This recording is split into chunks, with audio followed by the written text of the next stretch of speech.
Have you got a small living room that you're struggling to decorate? It's just not coming together as hard as you try? Well, you may be making some basic small living room decorating mistakes. And in this video, I'm going to highlight a few of them. So keep watching. Interesting one coming up. Stay tuned.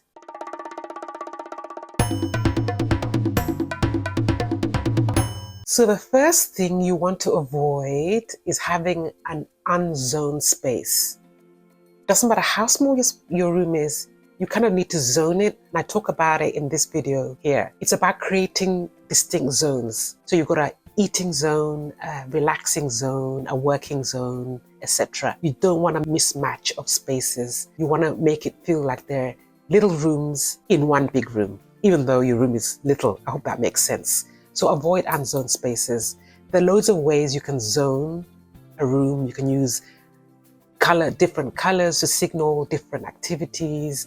You can use rugs, furniture to divide up, partitions. But the first thing to do is to avoid unzoned spaces. Next tip is avoid clashy, contrasty colors that sort of jump off the wall and rush towards you, because they're going to make your room feel really closed off and tiny and oppressive and small. So you want to kind of stick to a lighter color palette in the same tones, the same tonal range, the same tonal family. So use colors that are all fairly close to each other.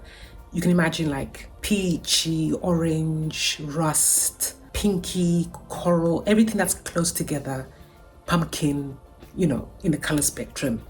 If you're going to go for that, it feels more harmonious, and anything that's harmonious is easy on the eye, and anything easy on the eye is less unsettling and will feel more relaxing and eventually make a room feel a lot more put together and spacious. You know me, I love color, but I always use white as my backdrop or base color. I layer color onto this. That's how I stop my space from feeling claustrophobic and oppressive.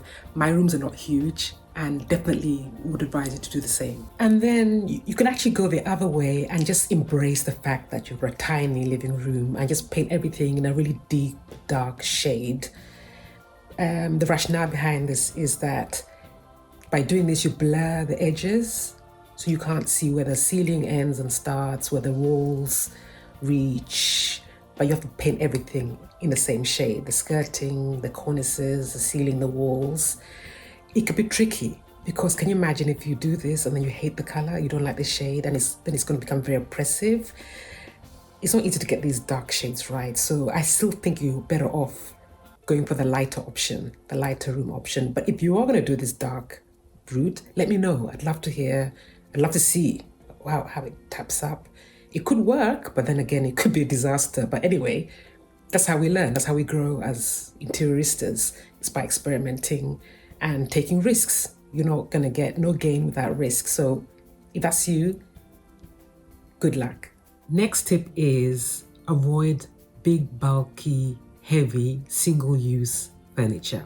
Anything big, dark, heavy is going to make your room feel smaller than it is. So think light and bright. Light in terms of physically being able to lift it around the room, and also in color, transparent, light colored woods, etc., etc.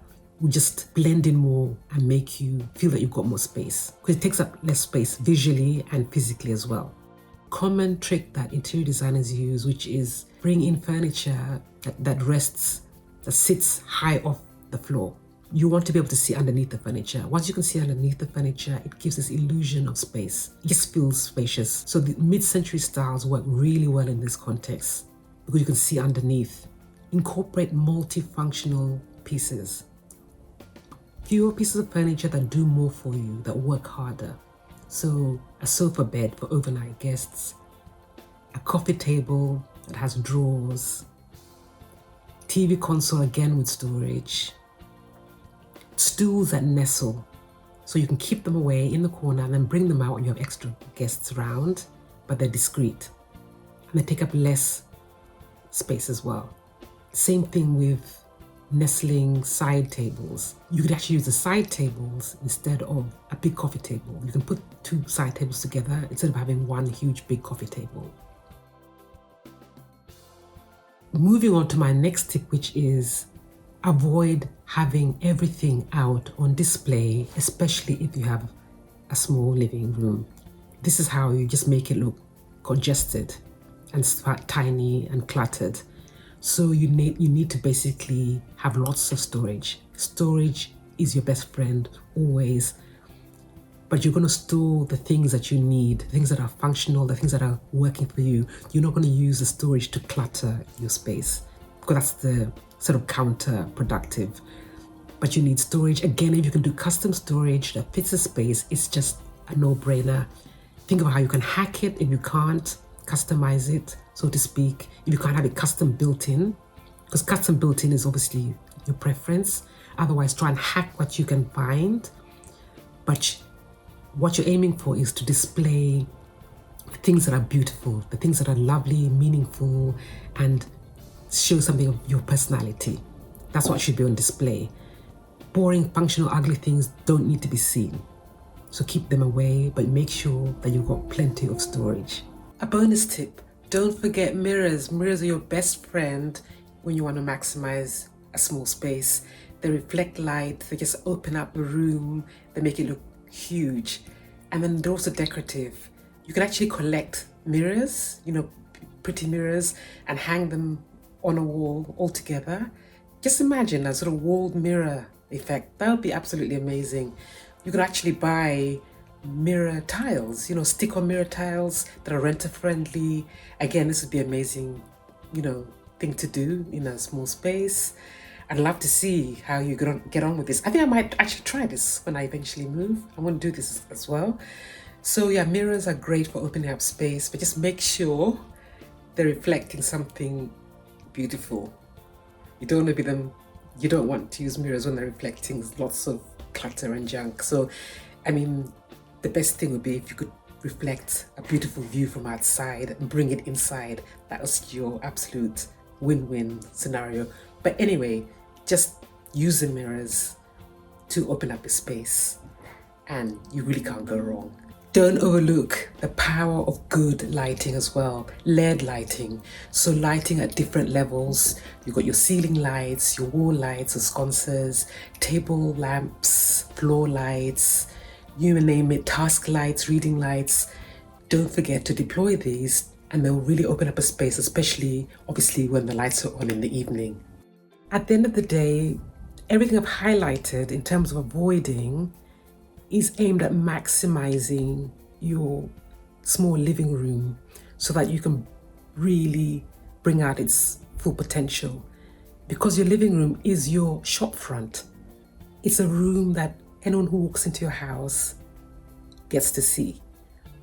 You may not want people, having access to your bedroom or hang out in your kitchen, but invariably they're going to spend time in your living room. So why not make the most of it? And hopefully by sharing what to avoid, you're going to be well on your way to creating a room that you really love. If you're renting, it's kind of a no-brainer, because usually a living room is just one box. You're not dealing with tiles and ugly kitchen cabinets. So you can actually really go to town in terms of styling it, decorating and personalizing it. And whatever you do in your living room, whatever you put in, you can easily take out when you move. So definitely prioritize your living space and it won't disappoint. I hope these tips are helpful in terms of what to avoid. Please let me know in the comments. I just love to hear from you. It's always very useful to get your feedback.